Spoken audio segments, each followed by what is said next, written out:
Hello बच्चों, आप सब कैसे हैं? आशा करता हूँ अच्छे होंगे।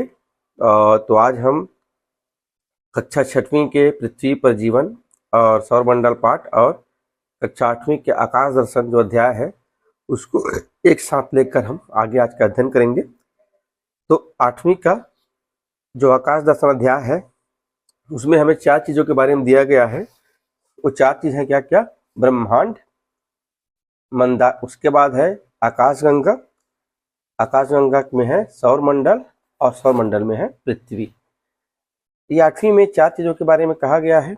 ये ब्रह्मांड, ये आपका ब्रह्मांड है। ब्रह्मांड में है आकाशगंगा। हमारी आकाशगंगा का नाम दुग्ध मेखला मिल्की वे है। आकाशगंगा में सौरमंडल होता है और सौरमंडल में हमारी ये ग्रह पृथ्वी है। तो आइए देखते हैं ब्रह्मांड क्या होता है। ब्रह्मांड अंग्रेजी में यूनिवर्स कहते हैं। तो ब्रह्मांड का अर्थ होता है सूक्ष्मतम अणुओं से लेकर छोटी से छोटी, एकदम बहुत छोटी अणुओं से लेकर जो महाकाय विशालकाय आकाशगंगा है उसका जो मिला जुला स्वरूप होता है वो ब्रह्मांड कहलाता है। अर्थात सूक्ष्मतम अणुओं से लेकर महाकाय आकाशगंगा तक का सम्मिलित स्वरूप ब्रह्मांड कहलाता है। अब आते हैं ब्रह्मांड में होता है आकाशगंगा। आकाशगंगा को मंदाकिनी भी कहते हैं। तो आकाशगंगा क्या होती है? तो यह तारों की एक धुंधली पट्टी होती है जो कि उत्तर से दक्षिण दिशा में होती है। ब्रह्मांड में आकाशगंगा है, ब्रह्मांड के अंदर आकाशगंगा होती है। तो आकाशगंगा में क्या है? यह तारों की एक धुंधली पट्टी होती है जो उत्तर से दक्षिण दिशा तक जाती है। हमारी जो आकाशगंगा है उसका नाम है दुग्ध मेखला या मिल्की वे, इसको मंदाकिनी भी कहते हैं। आकाशगंगा में आती है सौरमंडल। हमारा जो सोलर सिस्टम है वो आकाशगंगा का भाग होता है। हमारा सौरमंडल में क्या क्या है इसका हम विस्तृत अध्ययन आगे करेंगे। तो हमारा सौरमंडल में है ग्रह हैं, उपग्रह हैं, क्षुद्र ग्रह हैं, धूमकेतु हैं, उल्का पिंड है और इन सब का मुखिया होता है अपना सूर्य सन। सौरमंडल में आता है हमारी पृथ्वी। सौरमंडल का एक भाग है हमारी पृथ्वी। तो पृथ्वी क्या है? यह नीला ग्रह है, हरित ग्रह है। इसका जो पृथ्वी का शेप होता है वो भूआब है, ज्वाइड आकृति धुओं पर चपटी होती है, मध्य में उभरी। एकमात्र पृथ्वी ऐसा जीवन है जिस पर ग्रह है सूर्य की परिक्रमा, अर्थात सूर्य को परिक्रमा 365 दिन 6 घंटे में पूरा करती है और खुद अपनी धुरी पर जो घूमती है, घूर्णन करती है, वो 24 घंटे में पूरी करती है। और इसकी जो घूर्णन की दिशा है, अर्थात जो पृथ्वी, मान लो पृथ्वी का अक्ष है तो इसका जो घूर्णन की दिशा है ये पश्चिम से पूर्व होती है।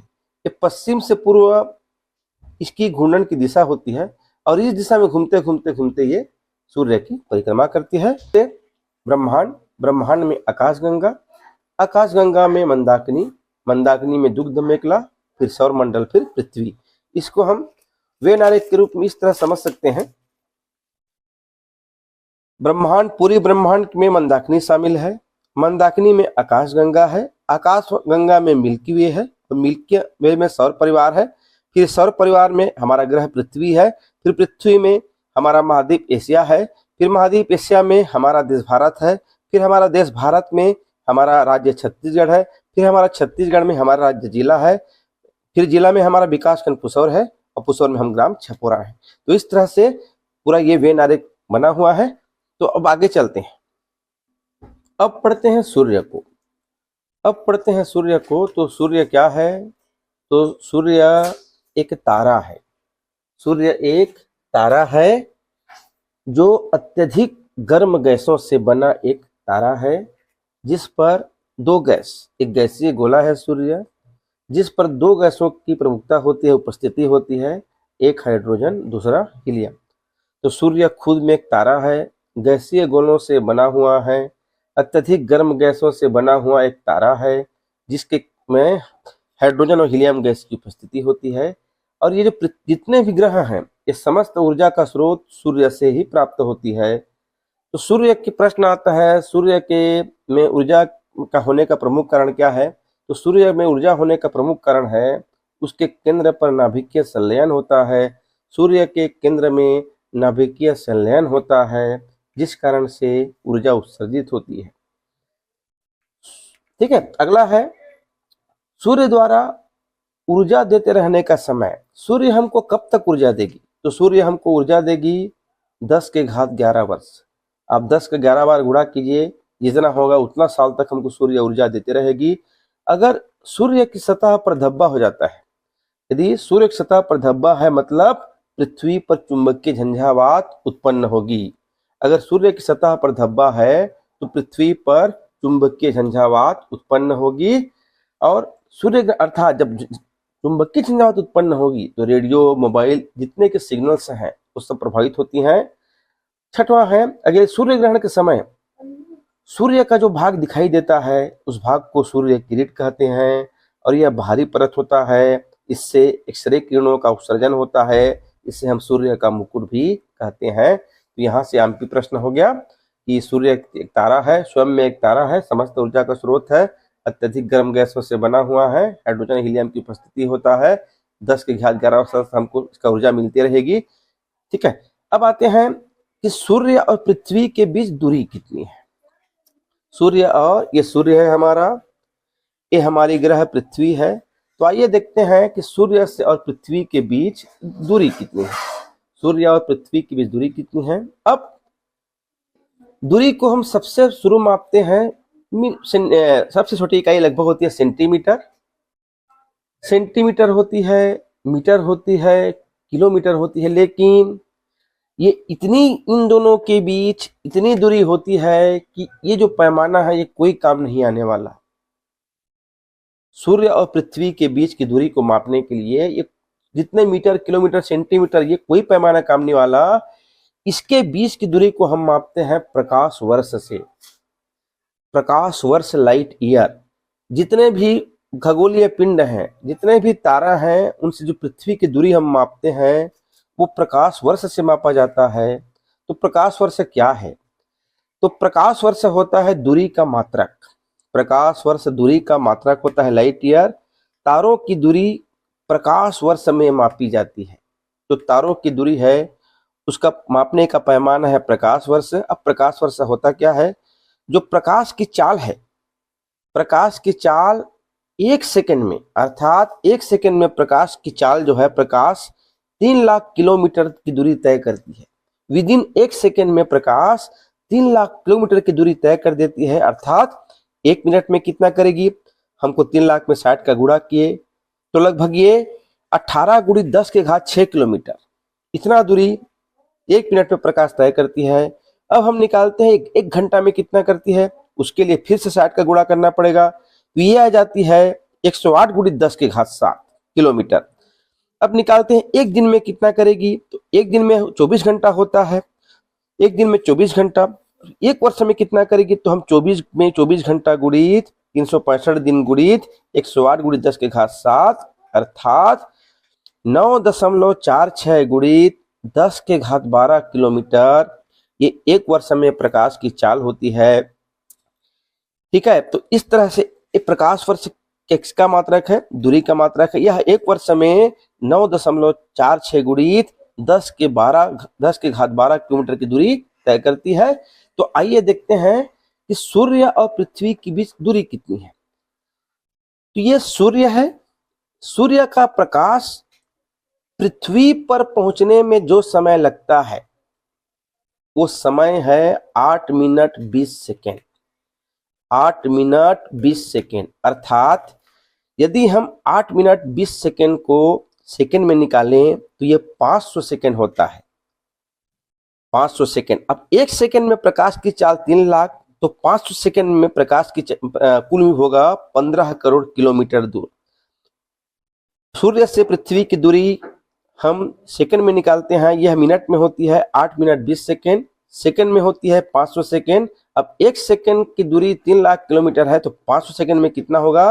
15 करोड़ किलोमीटर।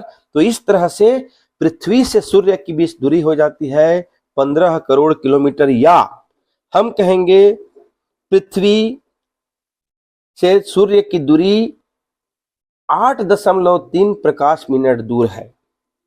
सूर्य से पृथ्वी की दूरी 8.3 प्रकाश मिनट दूर है। ये हो गया। तो सूर्य से प्रकाश पृथ्वी कितने समय में पहुंचती है? 8 मिनट 20 सेकेंड। या पृथ्वी से सूर्य की दूरी कितनी है? 8.3 प्रकाश मिनट दूर। प्रकाश क्या होता है? प्रकाश वर्ष क्या है? दूरी का मात्रक है। अब ये देखिए, यहाँ सूर्य है, यहाँ पृथ्वी है, यहाँ एक तारा है जिसका नाम है अल्फा सेंचुरी, और यहाँ एक तारा है जिसका नाम है साइरस। तो पृथ्वी से सूर्य की दूरी 8.3 प्रकाश मिनट। तो सूर्य के बाद पृथ्वी का सबसे नजदीक का जो तारा है उस तारा का नाम है अल्फा सेंचुरी। सूर्य के बाद पृथ्वी का जो सबसे नजदीक का तारा है उस तारा का नाम है अल्फा सेंचुरी। यह सूर्य के बाद पृथ्वी का सबसे निकट का तारा है। एक और जिसकी दूरी कितनी है? 4.3 प्रकाश वर्ष। याद रहे, सूर्य का प्रकाश मिनट है और इसका 4.3 प्रकाश वर्ष है। इसके पश्चात एक और तारा है जिसका नाम है साइरस। यह पृथ्वी से 8.7 प्रकाश वर्ष की दूरी पर है, और यह साइरस चमकीला तारा होता है।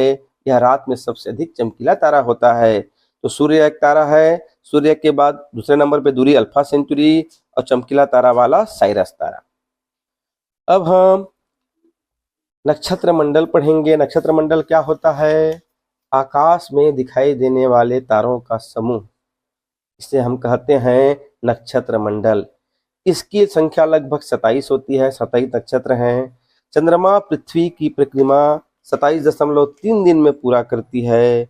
इस दौरान वह मुख्य सितारों के बीच से गुजरती है चंद्रमा। तो वह तारों का जो विभाजित समूह कहलाता है तारामंडल। तो आइए देखते हैं कौन कौन से तारामंडल हैं। तो सबसे प्रमुख तारामंडल होता है, सबसे पहले होता है बिग बियर या उर्सा मेजर। इसका बिग बियर तारामंडल या उर्सा मेजर तारामंडल, इसकी आकार भालू के समान होती है। दूसरा जो तारामंडल है इसका नाम है सप्तर्षि तारामंडल या बिग डीपर। सप्तर्षि तारामंडल या बिग डीपर, इस तारामंडल में इसका नाम है सप्तर्षि तारामंडल या बिग डीपर। यह सबसे पहले उर्सा मेजर या बिग बियर का एक भाग होता है। यह जो सप्तर्षि तारामंडल है या बिग डीपर तारामंडल है, यह उर्सा मेजर या बिग बियर का भाग होता है।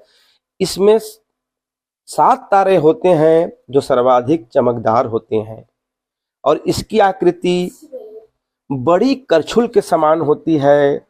इसकी आकृति बड़ी करछुल के समान होती है या प्रश्नवाचक चिन्ह के समान होती है। इसके हैंडल में, अर्थात इसके हैंडल में 3 तारे होते हैं। हैंडल क्या अर्थ होता है? जिसको हम हाथ में रखते हैं। मान देखिए, ये 1 2 3, इसके हैंडल में 3 तारे हैं, और जहां पर कटोरा होता है उसमें 4 तारे होते हैं। इसकी आकृति करछुल के समान होती है। हैंडल में 3 तारे होती है और कटोरे में 4 तारे। इस तरह से इस तारामंडल को सप्तर्षि तारामंडल या बिग डीपर तारामंडल कहते हैं। यह बिग बियर या उर्सा मेजर का भाग होती है। अगला जो तारामंडल है, इस तारामंडल को हम कहते हैं ओरायन तारामंडल। अगला तारामंडल, इस तारामंडल को हम कहते हैं मृग तारामंडल या ओरायन तारामंडल या शिकारी तारामंडल या कालपुरुष तारामंडल। इसका जो आकार है वो शिकारी की तरह होता है। इसमें अधिक चमकीले तारे होते हैं। तो इस तरह से 3 हम तारामंडल पढ़ लिए, बिग बियर या उर्सा मेजर। दूसरा तारामंडल है सप्तर्षि तारामंडल या बिग डीपर। तीसरा तारामंडल है मृग, ओरायन, शिकारी कहें या कालपुरुष कहें। अब हम देखते हैं कि ध्रुव तारा क्या होती है। हमने सप्तर्षि तारामंडल या बिग डीपर तारामंडल पढ़ चुके हैं। हम बिग डीपर पढ़ चुके हैं। तो इसमें जो कटोरे में जो अंतिम 2 ठो तारे होते हैं, ये संकेतक तारे कहलाते हैं। यदि हम इन संकेतक तारों से, इसमें देखते हैं, यदि हम इन संकेतक तारों के से होते हुए एक तारा को देखें, तो यह जो तारा होती है यह ध्रुव तारा कहलाती है। इसमें जो संकेतक तारों की सहायता से यदि हम जो तारा दिखता है ध्रुव तारा होती है, यह वास्तव में पृथ्वी पूर्व दिशा, पश्चिम दिशा, दक्षिण और उत्तर दिशा होती है। तो सप्तर्षि तारामंडल के जो संकेतक तारों से जो रेखा खींची जाती है वो ध्रुव तारा है। प्राचीन काल में ध्रुव तारा से दिशा का निर्धारण होता था। उत्तरी ध्रुव तारा, ये जो उत्तरी ध्रुव तारा है ये उत्तरी दिशा को बताता है। आसमान में यह तारा एक स्थान पर नियत होता है। पृथ्वी घूम रही है अपने अक्ष पर, लेकिन यह जो तारा है ये अपने स्थान पर नियत रहता है। सप्तऋषि के संकेतक तारों द्वारा ध्रुव तारे की स्थिति जान सकते हैं। ये जो सप्तऋषि का 7 तारे हैं, इसके जो अंतिम में 2 तारे होते हैं, यदि हम इसको मिला को खींचें तो उत्तर में एक हमको तारा दिखाई देगा, यह तारा कहलाता है ध्रुव तारा। आगे देखते हैं ध्रुव तारा। ये जो ध्रुव तारा है ये पृथ्वी के घूर्णन अक्ष पर स्थित होती है। ये जो ध्रुव तारा है ये पृथ्वी के घूर्णन अक्ष, देखिए ये पृथ्वी है, ये पृथ्वी का अक्ष है। इस अक्ष के सहारे, मान लो ये अक्ष है, इस अक्ष के सहारे पृथ्वी पश्चिम से पूर्व में घूम रही है। लट्टू का जो लट्टू को हम जब फेंकते हैं रस्सी में छोड़ के, तो लट्टू अपने अक्ष के सहारे घूमते रहती है। उसी अक्ष पर एक जगह ध्रुव तारा है। पृथ्वी तो घूम रही है अपने अक्ष पर, लेकिन तारा स्थिर होता है। इसी कारण से यह पृथ्वी के किसी भी स्थान के सापेक्ष यह अपना स्थान नहीं बदलता। इसीलिए यह उत्तरी दिशा में नियत होता है और इसका उपयोग दिशा ज्ञान में किया जाता है। ध्रुव तारा के बारे में और पढ़ते हैं। यह तारा पृथ्वी के उत्तरी ध्रुव के करीब है, सभी ऋतुओं में स्थिर दिखाई देता है। यह तारा आकाश में स्थिर रहता है और यह तारा नेविगेशन के लिए इस्तेमाल में किया जाता है। तो ध्रुव तारा उत्तरी दिशा में है, पृथ्वी के घूर्णन अक्ष में है, इसीलिए हमको पृथ्वी के किसी भी स्थान के सापेक्ष इसकी दिशा नहीं बदलती और यह नियत होता है। अब आते हैं सौर मंडल। हमने ब्रह्मांड पढ़ चुका, आकाश गंगा पढ़ चुके, हमने ब्रह्मांड पढ़ लिए, आकाश गंगा पढ़ लिए। अब हम पढ़ते हैं सौर मंडल। सूर्य पढ़ लिए, तारे पढ़ लिए, अब हम पढ़ते हैं सौर मंडल। तो सूर्य और उसके 8 ग्रह मिलाकर सौर मंडल या सोलर सिस्टम का निर्माण करते हैं। तो इस सौर मंडल में 8 ग्रह होते हैं। पहला ग्रह होता है बुध, शुक्र, पृथ्वी, मंगल, बृहस्पति, शनि, अरुण, वरुण। वर्तमान में सौर मंडल में सूर्य के साथ 8 ग्रह हैं। सूर्य, बुध, शुक्र, पृथ्वी, मंगल, बृहस्पति, शनि, अरुण, वरुण। अब आते हैं कि ग्रह क्या होता है। तो ग्रह एक ऐसी आकाशीय पिंड है जो सूर्य की एक निर्धारित कक्षा में परिक्रमा करते हैं। आप यहां देख सकते हैं